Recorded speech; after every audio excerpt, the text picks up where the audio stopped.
Well, welcome to this video. Today I will be talking about some basic aspects of quantum error correction. So I will be making a set of videos which will contain these quantum error correction criteria, which will contain ideas of stabilizers, which will contain something related to surface codes, then CSS codes, then linear codes, Hamming code, Steen code, these things.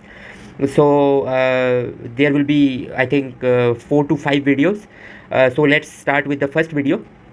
So the basic model of error correction that I'm showing, it's shown here. So I have some input state which can be classical or quantum, and then there is an encoder which encodes the information by adding some redundancy.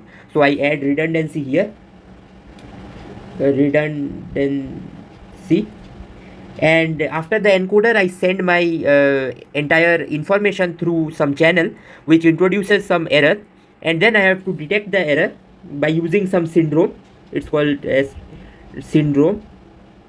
I detect the error by using some syndrome, and then I perform recovery based on that detection, and then I finally decode my message because I have to remove the redundancy. I have to remove the redundancy. So let's look at a very primitive example of error correction, which is repetition code in case of the classical errors. So the repetition code protects against the bit flip error, and the encoding is performed like this. So you encode the 0 bit as a triple. So it's a 3-time repetition code. You can have more n times repetition code also, but then you have to decode the message using a majority voting. So what happens is that you encode these 3 bits and you send it through a channel that I have shown on the left hand side. So this is the channel, and this has some capability of introducing error. So it flips the bit with probability p from 0 to 1 or 1 to 0.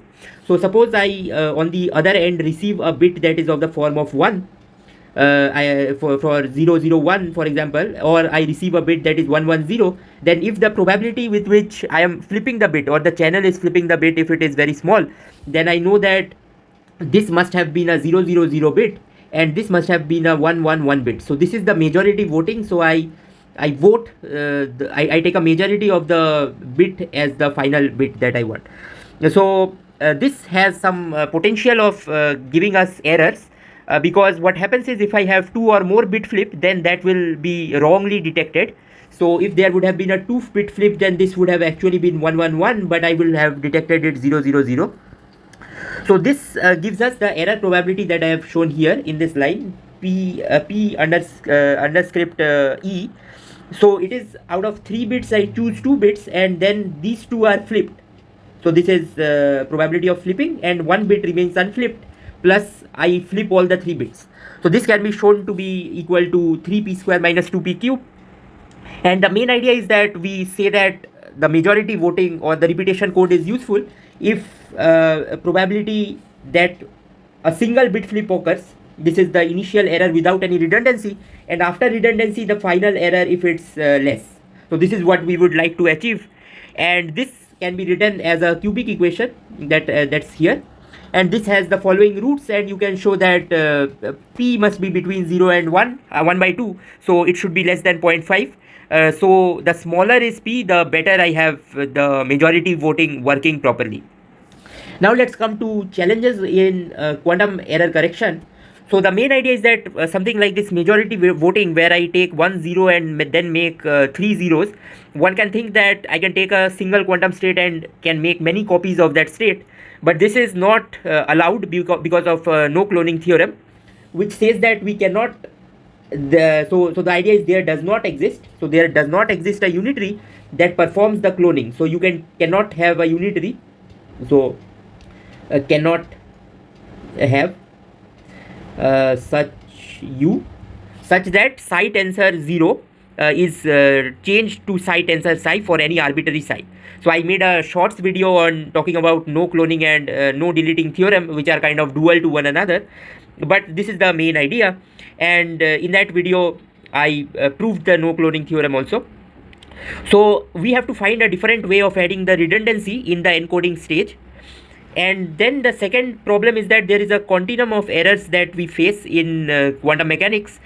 For example, in classical case, we have a bit flip error as the only error, but in quantum mechanics, we can have something called as coherent error. So we write our state in the Bloch sphere representation, and the idea of coherent error is to parameterize the angles theta and phi. So it maps to cos theta plus delta theta by 2 and phi plus delta phi. So these kind of errors are continuous errors, as you can see.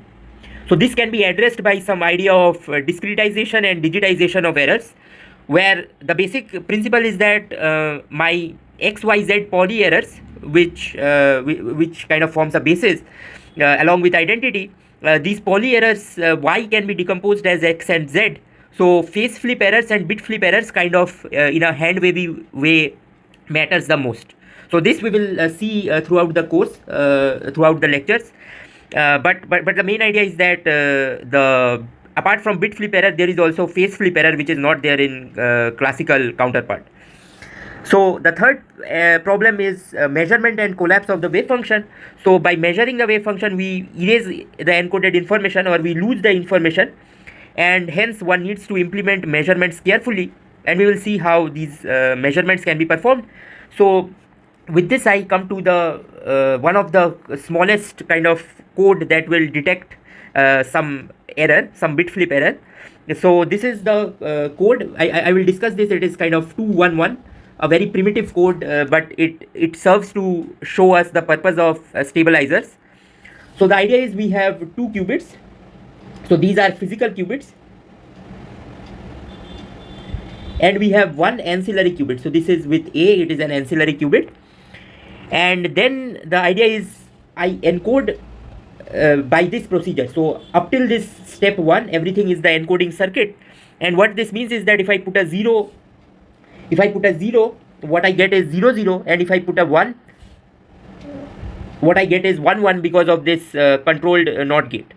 So this I have shown here, that the code space is span of 0 logical and 1 logical. So logical stands for this encoded qubits, and this is a subspace of the entire Hilbert space that we have initially. So initially we have 2 qubits, so it's a 4-dimensional space, and it's a subspace of that. Now we talk about the error space. Error space is a space that is orthogonal to this if we have good errors, correctable errors, and the idea is that if we have just a single bit flip, if we are like promised that the error channel, which is this here, this error channel only produces single bit flips, then we can say that the error space is span of 0 1 and 1 0. So this is because 0 0 will flip to 0 1 or 1 0 based on which bit you are flipping. Similarly, 1 1 will also flip to the same. So now we analyze the circuit. So let's see. So we have initially psi, and we encode it to psi, which is alpha 0 plus beta 1. We encode it to alpha 0 logical plus beta 1 logical. So this is this here, and 0 logical and 1 logical is already defined, and this psi belongs to the code space. So this is important. And now the errors is x1 error or x2 error. So x1 stands for identity on the 2 part, and x2 stands for identity on the 1 part. So I can write x1 as x1 tensor identity on 2 space, and similarly x2 as identity on 1 space tensor x2, and I will be using this notation throughout. So the idea is now error times the state. So error times the state which resides in the code space should belong to the error space. And now we consider the measurement of the syndrome. This is what we call extraction of syndrome, which we will see more formally. But the idea is we have a Z1 Z2 measurement, where we are, what we can say about Z1 Z2 is that if we have any psi which belongs to the code space, it is in a +1 eigenstate of the Z1 Z2 operator. So it keeps psi invariant, so it stabilizes psi. This is what it means. And then we can say that Z1 Z2 error times psi gives us a -1 in fact. So this +1 and -1 is what is important. and it reduces to the fact that the error operators, which is x1 or x2, they anti-commute with z1 z2. That is the way in which basically this -1 comes about, and this anti-commuting property will be useful later on. And with this we can now analyze the entire circuit. So what happens is we have the step 2 of the circuit. So let's see the step 2. The step 2 is after applying error on psi L and then applying a Hadamard gate on the ancillary qubit, and then we will apply a control operation, then another Hadamard operation, and finally measurement. So let's perform this step. So this is, I have already applied a Hadamard operation, and I am not including the factor of 1 by root 2 because I can put it at the end always.